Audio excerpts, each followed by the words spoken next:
Well, I got the fan going, so if there's any wind noise, I do apologize, but it is a hot one today. So for this video, I got this mower to finally crank. Most likely the carburetor needs to be cleaned. The guy that I got this machine from said that his wife had put diesel fuel into it instead of gasoline, and I'm betting it clogged the carburetor up because they told me they never bothered running it after that. They've stuck it on the side of their house, and that was pretty much the end of it. So before I put gas into this mower, I want to take the carburetor off, clean it out, see what exactly is going on with it, and maybe there's nothing.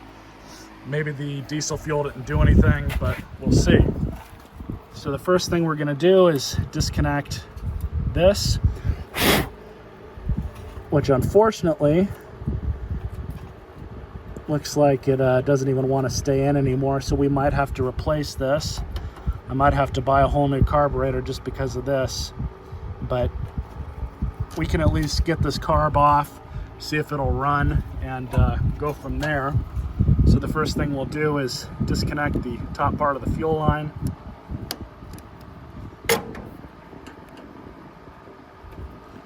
Tank is empty, by the way, so that's off. And now that on these, there's just the nut here, and there's a nut back here, and then the linkage. So I've already gotten this loosened up. There's just these two, I believe they're 3/8 bolts, and you just loosen those. I have to pull the dipstick tube out a little bit, but you just loosen those two back bolts up and kind of move it around some, and it'll end up coming off.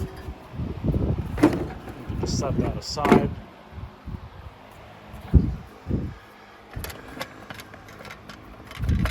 Close that so we don't get any debris inside. So think of like a normal Briggs & Stratton carburetor or a Honda. It's this is pretty much just like that, except bigger. And actually, all we have to do here is just pull off this PCV. Size of this looks like a 7/16, and I'm correct. So 7/16, pull both of these out. Yep, prior owner's been into this before, made their own gasket. We'll just take it off from the side of the cylinder.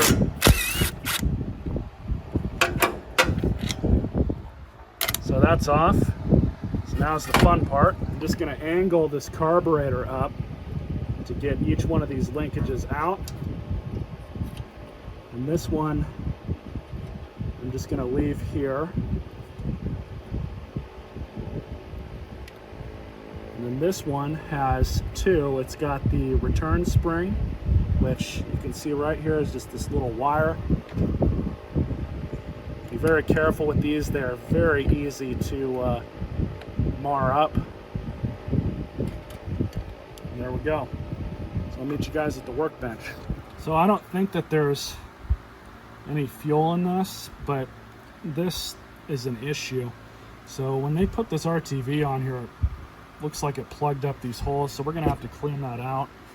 But first thing we're gonna do is, just because I'm gonna take this off, just because I have had issues with these in the past.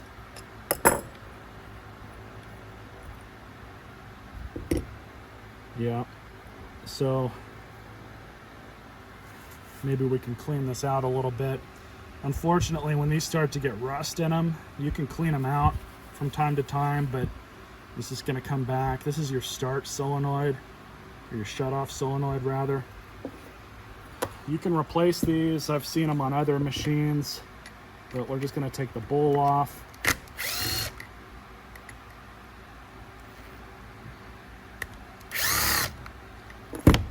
I'm not liking that.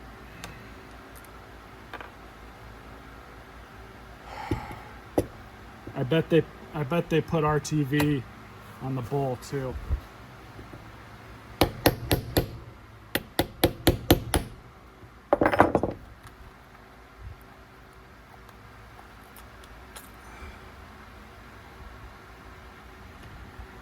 Yep, corrosion.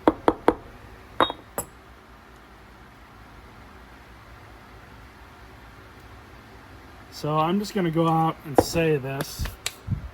I'm going to have to replace this carburetor. We might be able to save it just enough to at least see if this machine works, and then I can buy a new one. I'm not holding out for a miracle here. Float's working fine, at least seems to be. It's really dirty in there. I'm going to try and clean that out as best I can, but no guarantees.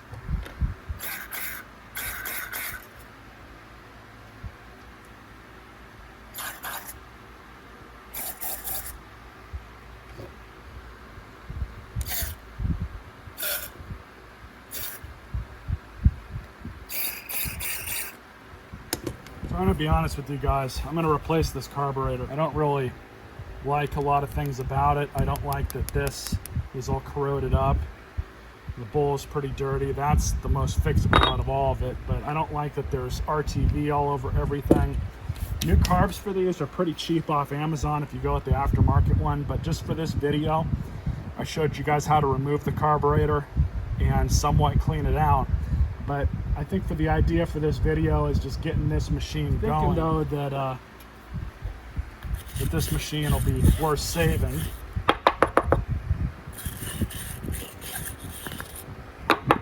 Looks better already. Not perfect. It'll be good enough to get it running. See where we can go with it. But they just took RTV gasket maker and just ran with it. So I'm guessing what happened is, like he told me, it got diesel in it, so owner took the carburetor apart. For some reason, decided to use RTV on everything, which honestly is a big no-no. But you know, most people, they don't really have much experience with small engines. They don't realize that something like that is not really necessary. But I mean, you can even see here, they were probably the ones that broke this, to be honest, but it's all cracked up. It needs to be replaced. I might end up having to zip tie the deal onto this somehow, just to keep it there so the machine will run.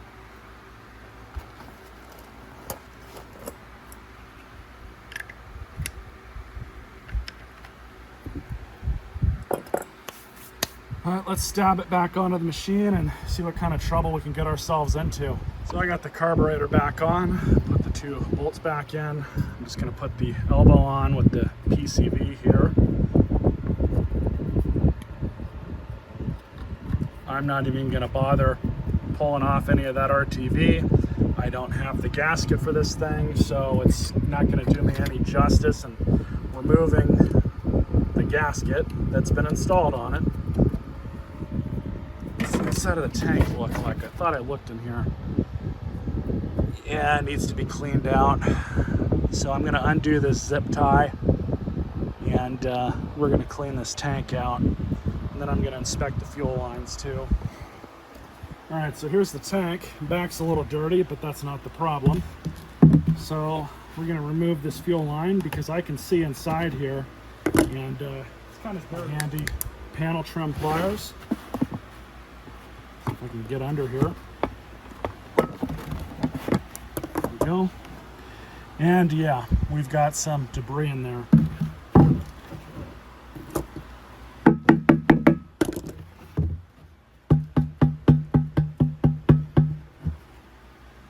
It's all out. I can see through it now. Still got some more crap in there at the bottom, so I'm gonna have to vacuum that out. But let's have a look at, and I just blew out this fuel line and a whole bunch of crap just came out of it. So I'm going to pull off those other lines too, including the fuel filter, and see if we can blow those out as well. All right, so everything's cleaned out inside, nice and clean. I'm just going to put bottom fuel line back on. there's that. Now we have this to deal with. So I'm just going to undo the filter from here.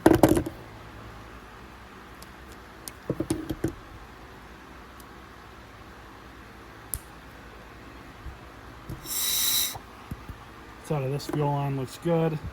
Okay, that one's actually clean. Understandably it would be because of that filter, but the filter's clean as well. I just shined a light into it and screen looks good. So all this stuff is ready to be installed back on the machine. So I did just check the air filter, blew it out. It needs to be changed, but we'll wait for the tune-up when that time comes. Now I just need to check the oil.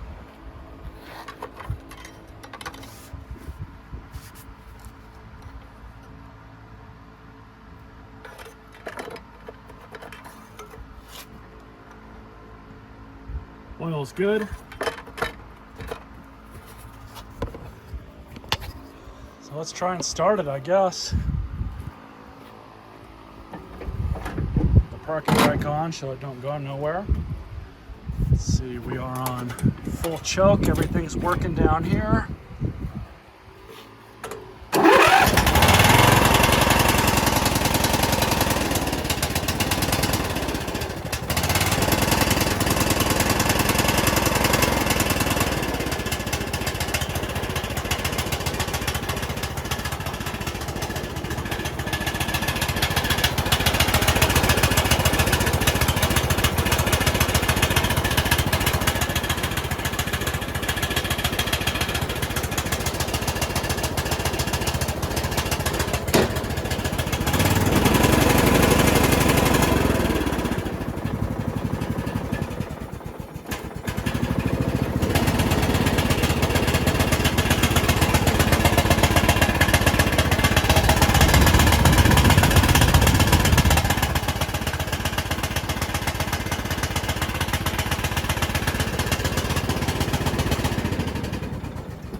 Well, it's running, but it's making a lot of noise. Sounds like it's got an exhaust leak. So the motor runs, but we've got another issue. Parking brake set. Put it up to about right there. Restart it.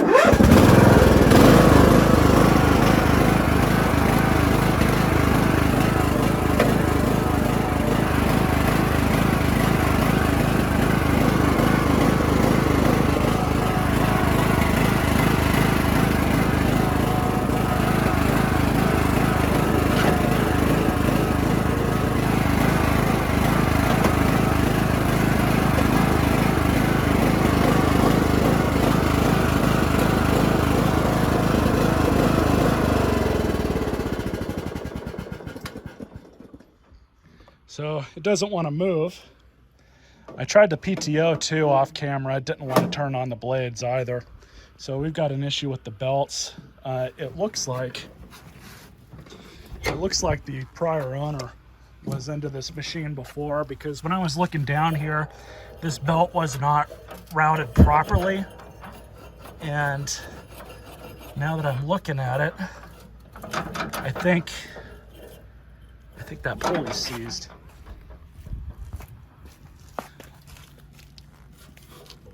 Yep, seized solid. So that's not good. But the drive belt is still in decent shape. I don't know what's lost in translation with the drive belt, but no matter what I do, it does not want to run. It's still on that pulley too. And I don't even think I could get my hand in there. Yeah, it's not seized. It still moves. But maybe there's a pulley that's up here that's done for. But I'll have to start looking into things a little bit more. But the big thing is we got the engine running. Seems to run good. Definitely happy with that outcome. So there's going to be more to this project, everyone. Stay tuned for more.